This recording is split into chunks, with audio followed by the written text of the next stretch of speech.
Satchidanandamurtaye Nishprapanchaya Shantaya Niralambaya Tejase Om Namah Shivaya Gurave Satchidanandamurtaye Nishprapanchaya Shantaya Niralambaya Tejase Om Namah Shivaya Gurave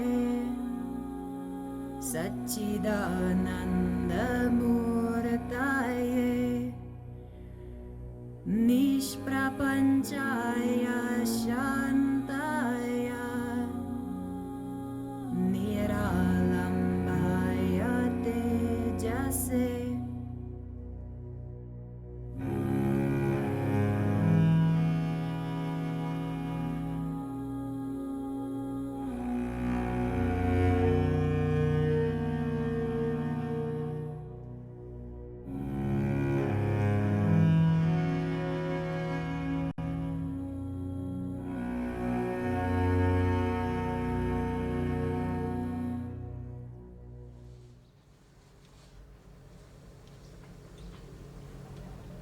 Not far from the Jesusa Gate and the walls of the old city, there's a place where the view becomes unexpectedly rural.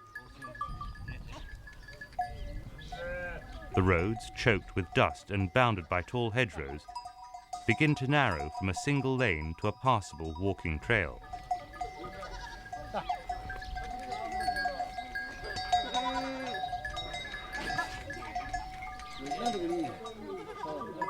Locals share the path with flocks of sheep, happy to follow the directionally confident goats, or the occasional vocal command from an ever-vigilant shepherd.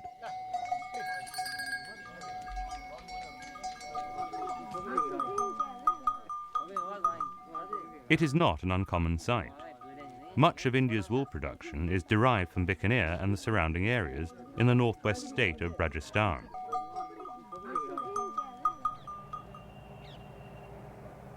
Over the decades, little has changed. And if it weren't for the Western clothing or an occasional car horn, it might be difficult to ascertain time or place. For a handmade rug, this is where it all begins. Once a year, before the heat and humidity become almost unbearable, shepherds tend to the shearing of their flocks. The wool, now long, strong, and high in oil content, is ideal for producing the beautiful sheen or luster so reminiscent of fine hand-knotted rugs.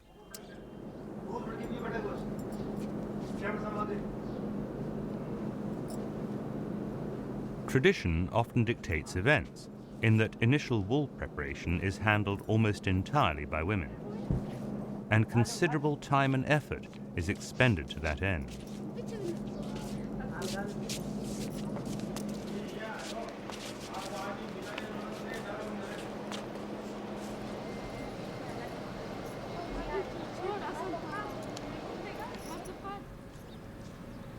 Practiced hands, warmed by the early morning sun, tease the wool.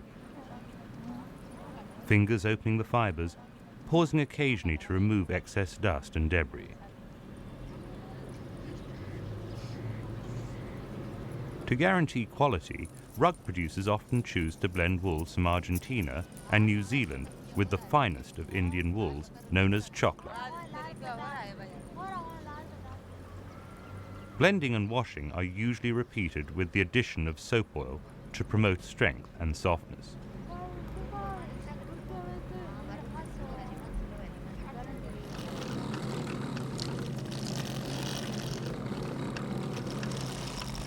Highly coveted handmade rugs abandon fast, efficient, noisy machines in favor of a simple and somewhat quieter device.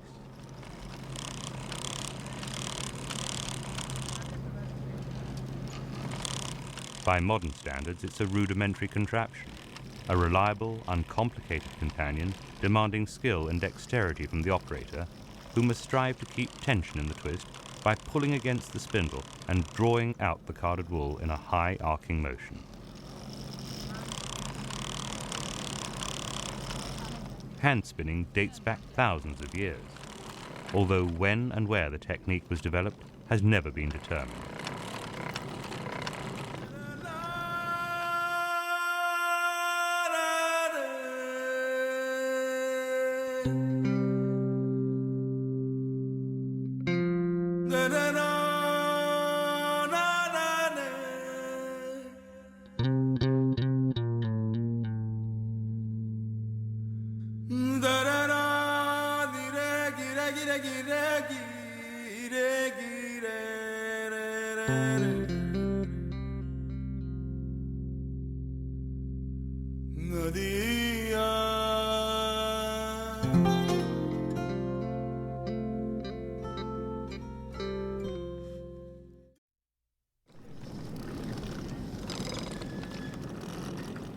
Hand-spun wool produces an uneven or nubby surface to the rug, the human factor inadvertently creating a yarn that is tighter in some places and looser in others. Accordingly, the absorption of coloured dyes is uneven, less colour in the tighter places and more in the loosely spun areas. Although the age-old craft of hand spinning is currently enjoying a newfound resurgence, high-quality hand-spun rugs are relatively rare and are therefore considered more valuable, commanding premium prices.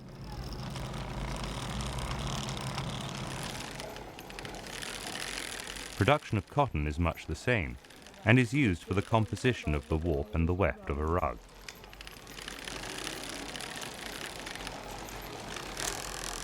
Finally, the yarn is separated from the spindles and placed in bundles for weighing and dyeing.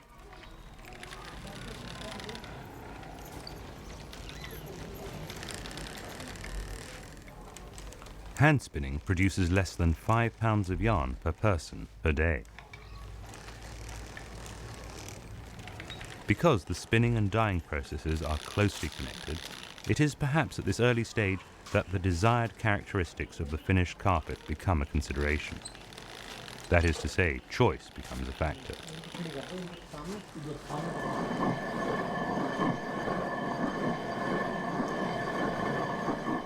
To maintain the more traditional or homespun look often associated with village or tribal rugs, vegetable dyes such as saffron, indigo, madder root, and even tree bark must be prepared.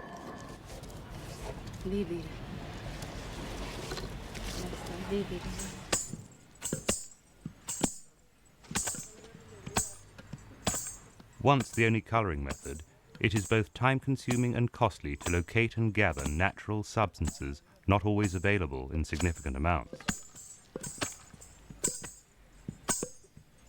A fine ground powder, resplendent in colour and texture, is the desired result and must meet the exacting standards of the dye master.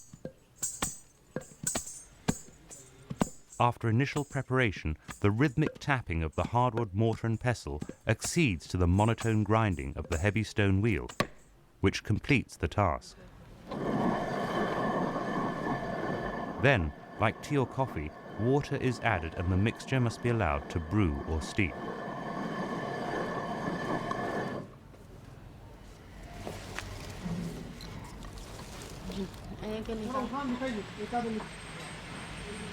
To ensure permanence in the colour of the yarn, it is first dipped into a solution of alum or iron. The dye will now be able to permanently bond to the wool fibres. As soon as the appropriate colour mix is ready, the bundles of wool are submerged into the vats of dye in accordance with predetermined parameters of time and temperature.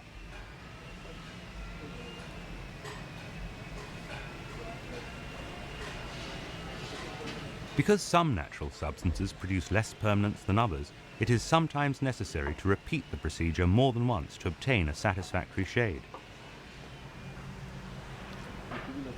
Knowledge and correct handling produces wonderful results. But vegetable dye specialists are a rare breed in India today, and dye masters must pass on vast quantities of accumulated knowledge to apprentices if the art is to survive. As an employee of one of the largest natural dye companies in Jaipur, dye master Ramzan Ji has been perfecting his craft for more than 50 years. Natural dye producers are restricted to small batch dyeing because variables found in nature and species of plant indigenous to certain regions virtually guarantee that no two mixes yield the same results. Once the source of the color has been used up, the bundles of wool and ultimately the rugs, despite best efforts, will not look the same. Color recipes are passed down from generation to generation. They have been altered, reworked and improved upon through experimentation, inspiration and trial and error. Nevertheless, individual batch results are both unpredictable and inconsistent.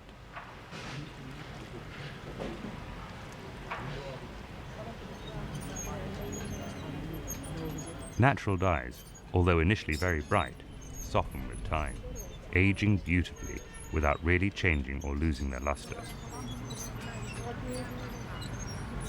Their vibrant color resists running when wet, and long-term exposure to sunlight does not cause significant fading.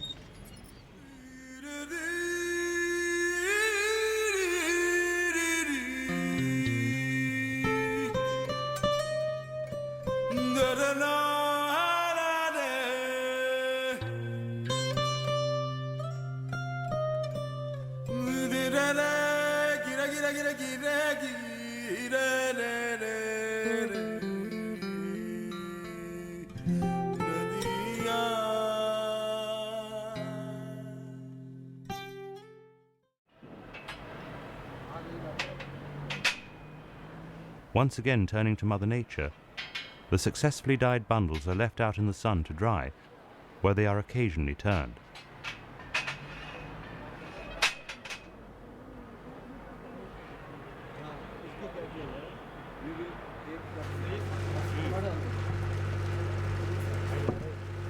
Unlike their traditional cousins, synthetic or chemical chrome dyes are created in the lab to exact measurements. Precise amounts of color are calculated, weighed and recorded in the knowledge that, should it be desired, a consistent color palette can be reproduced again and again.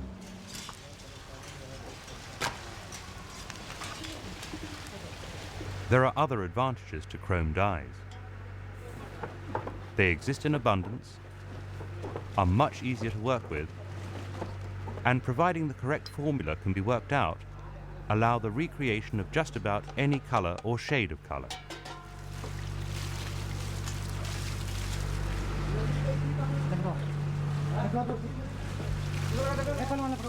In comparison, natural dyes are time-consuming, less cooperative, and simply cannot produce certain colors.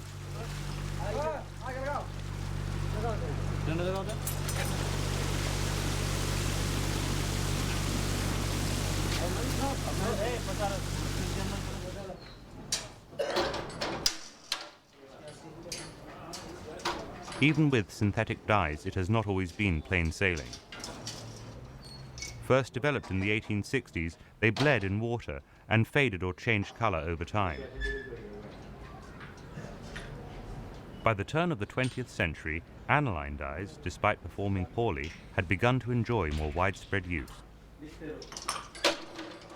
By the 1930s, chemical chrome dyes yielded even better results, and today's generation of synthetics demonstrate none of the early teething problems.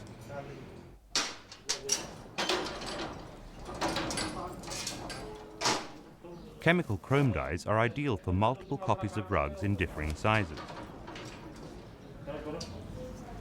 When used, they suggest a more formal, symmetrically finished look.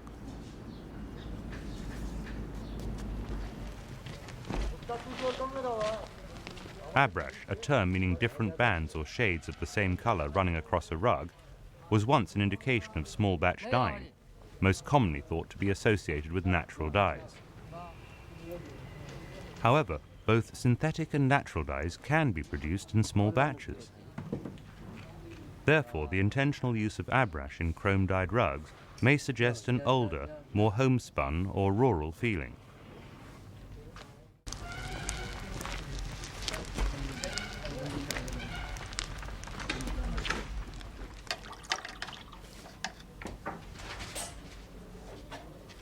Before weaving begins, a design rendering, sometimes called a cartoon or naksha, must be created. Usually drawn freehand on graph paper, each square represents a single knot.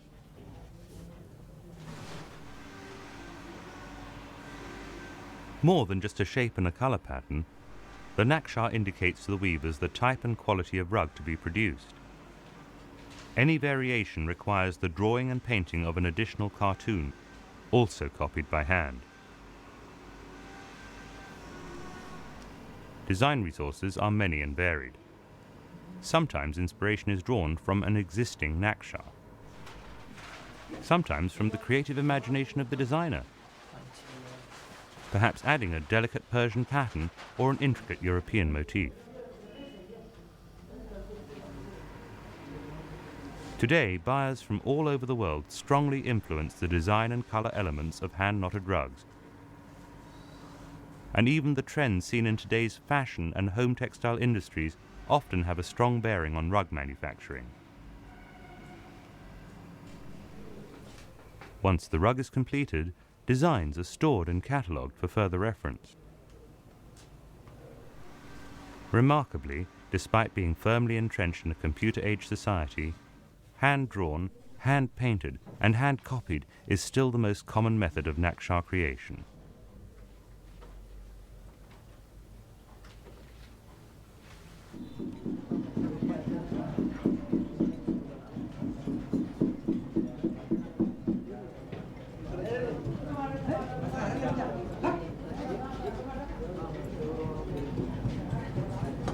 Rugs are woven on looms of various sizes, the width of the loom dictating the width of the rug.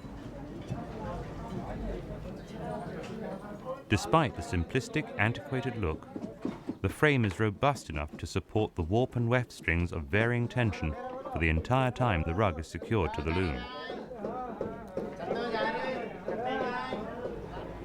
Preparation requires a great deal of precision and patience, as literally thousands of warp strings must be painstakingly placed in position. Together with the weft strings, the warp strings form the physical foundation or skeletal structure of the forthcoming rug. Cotton is the fibre of choice for the backing of the rug due to its uniform shrinkage when washed.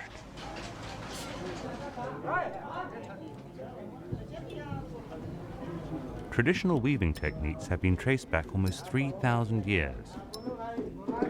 The type of knots used relate directly to a specific region or ethnic group, the obvious examples being a Persian knot or a Turkish knot.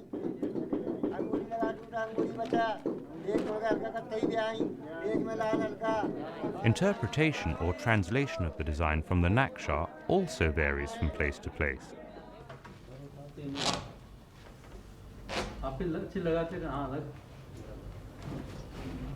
In Jaipur, the capital of Rajasthan, for example, it is typical for the master weaver at the loom to chant out rhythmically the specific color to be woven at a precise moment.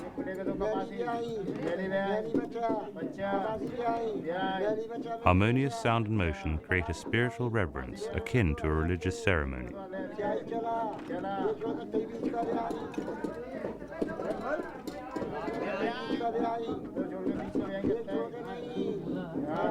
The apparent effortless way in which the knots are formed is deceiving to the untrained eye.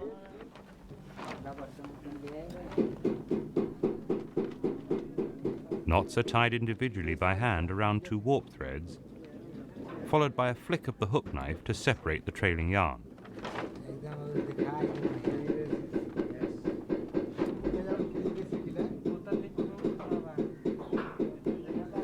Despite appearances to the contrary, the forming of the knots is not arbitrary. the action is precise and exact. A practiced, skilled master weaver can tie upwards of 30 knots per minute, although accuracy rather than pace is the ultimate objective.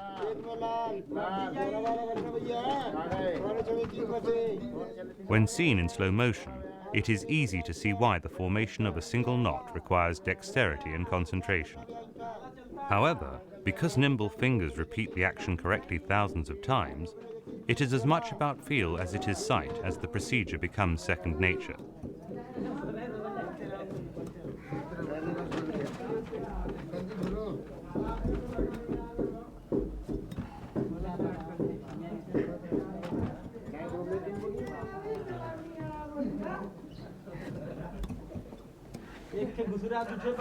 Tying the knot to the rug's foundation is what differentiates handmade carpets from any other type of rug. Machine-made rugs merely pass the thread through or glue it to the base. Moreover, they are handmade for reasons of necessity as much as aesthetics. This may also explain the durability and longevity enjoyed by a hand-knotted rug, the pile remaining intact until the foundation becomes worn through. Man, in all his wisdom, has yet to invent a machine that is able to tie a knot on a rug.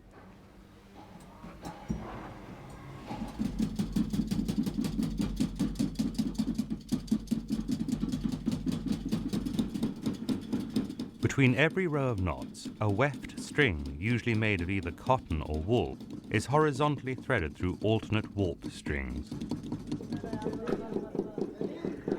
Although its primary purpose is to keep the knots in place, the packing down of the knots, row after row, actually forms the direction of the pile.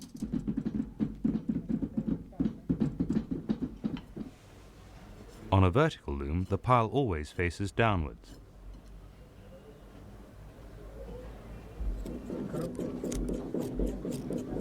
The essential design of the carpet is carried in the pile. After several rows have been completed, the excess wool is trimmed off and the creative cycle begins again.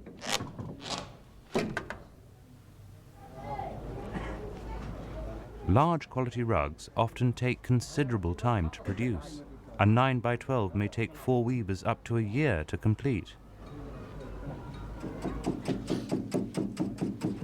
Flat weave rugs differentiate themselves by being woven on horizontal looms using a simpler knotting technique.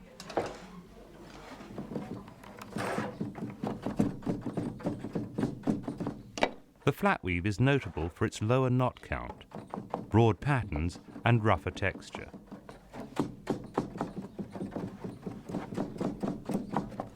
With universal appeal and an increase in popularity, flat weaves provide a viable and economical alternative to hand-knotted pile rugs.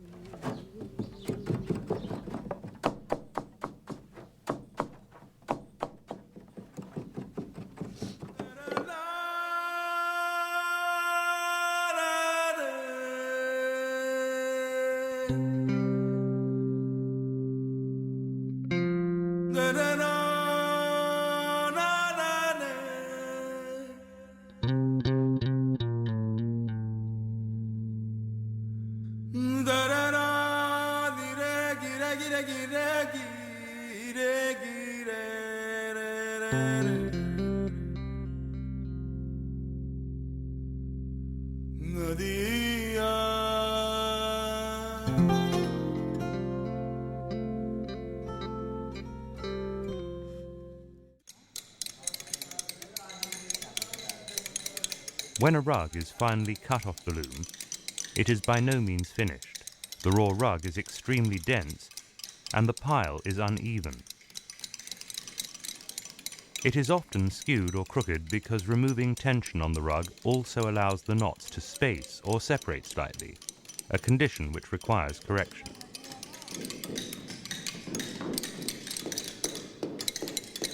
Again, and not for the last time, the rug is placed under tension, this time horizontally. The giant adjustable hooks at each end maintain rigidity, which in turn allows a better access to the pile. A fine pointed instrument is inserted between the rows and the loose knots are tapped or guided down the warp. As you can see, the interwoven weft from the row above is actually the contact point, not the knots directly below. Every knot must be repositioned and realigned in order to maintain a high standard.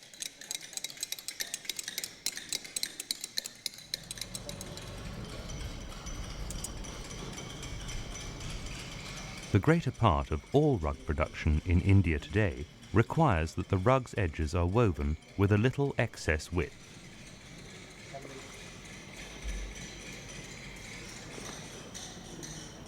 This enables the sides to be trimmed off and then finished in such a way as to allow the carpet to lay straight on the floor.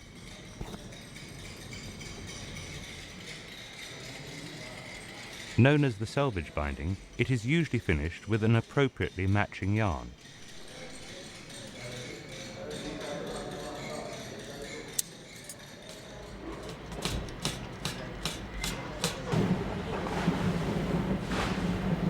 Although taking a blowtorch to a fine hand-knotted rug may seem somewhat extreme, it is common practice to singe the reverse side of the carpet in order to remove loose fibres and any excess wool.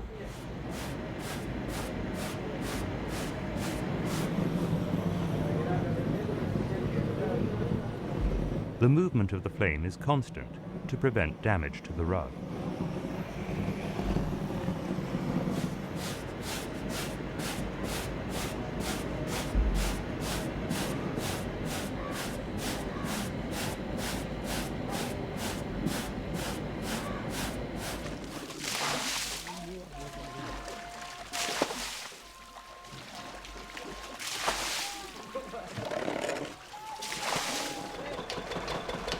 Washing a newly woven rug involves compressing the soaking wet pile with wooden paddles. The scraping action, often done in unison, is similar to using a chamois leather cloth.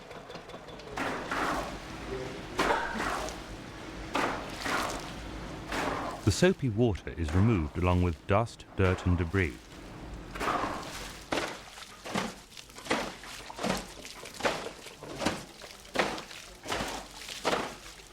The synchronous action of the washerman is symbolic, the movement breathing life into the rug.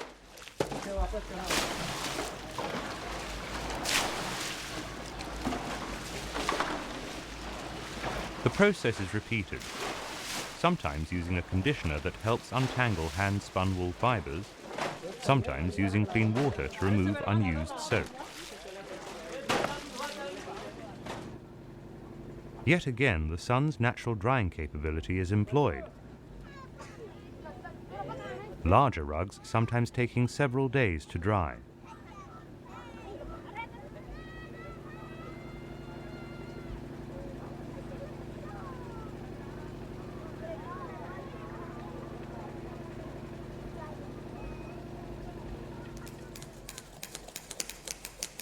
Attention now turns to the rough, uneven pile, which must be trimmed to a consistent height.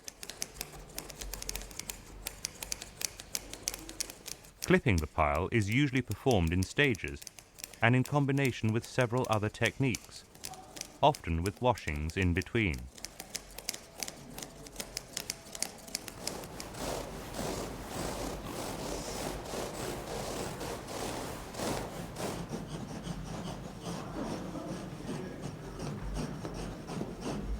Opening up the pile requires the use of a long, thin instrument, pointed at one end.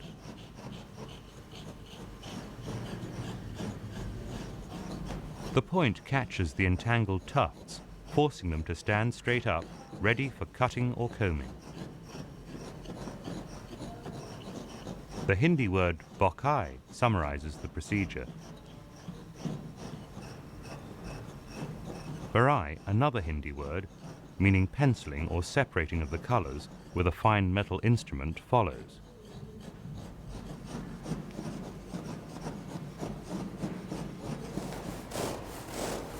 Finally, the rug is combed vigorously to remove the excess yarn fibers.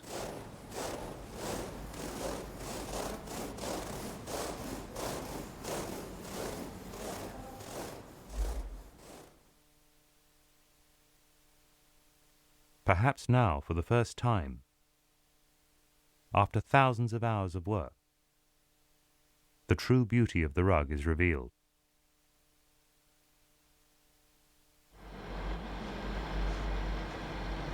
As the final product begins to evolve, several finishing steps designed to shape the rug ensue.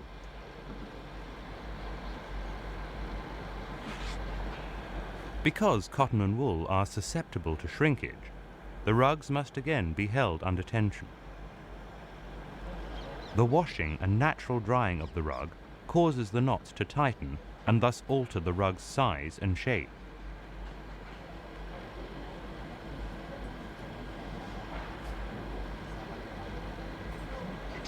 The anchored hooks are inserted in close proximity to maintain an even strain all round, then tightened and retightened over the course of several days, gradually stretching the rug into shape.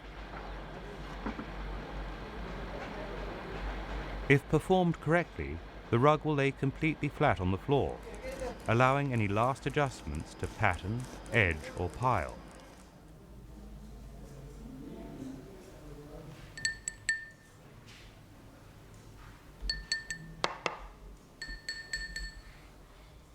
At the top and bottom, the last few knots are sewn together to prevent any fallout, and the cotton ends are removed, in effect lengthening the fringe.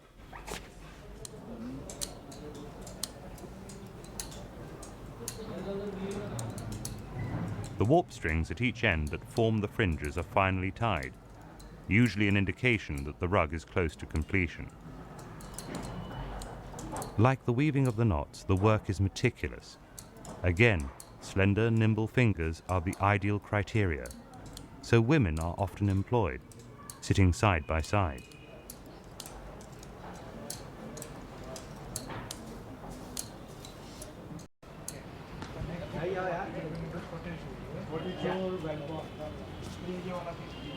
The initial inspection of the rug may reveal the need to comb out, clip, or open the pile further. If the buyer has requested a specific attribute, the rug may need to be aged or re-washed. Before exportation, however, a more formal inspection is required. In order to meet the exacting standards of the buyer, the rug is checked for quality, weave and finish.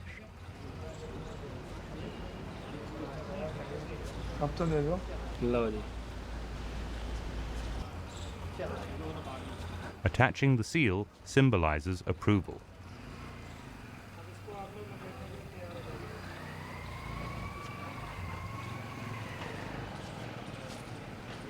Paperwork matching the rug's number for customs and export purposes is filled out.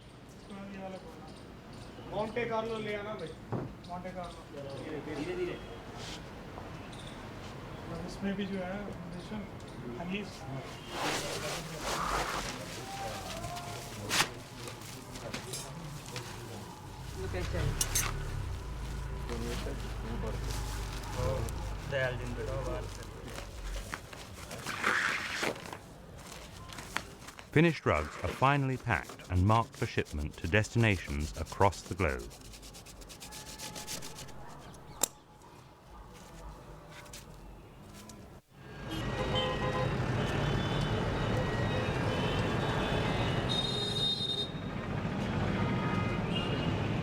It could be said that handmade rugs are themselves interwoven into the very fabric of society in India. And like the sacred river Ganges, they play a profound role in everyday life.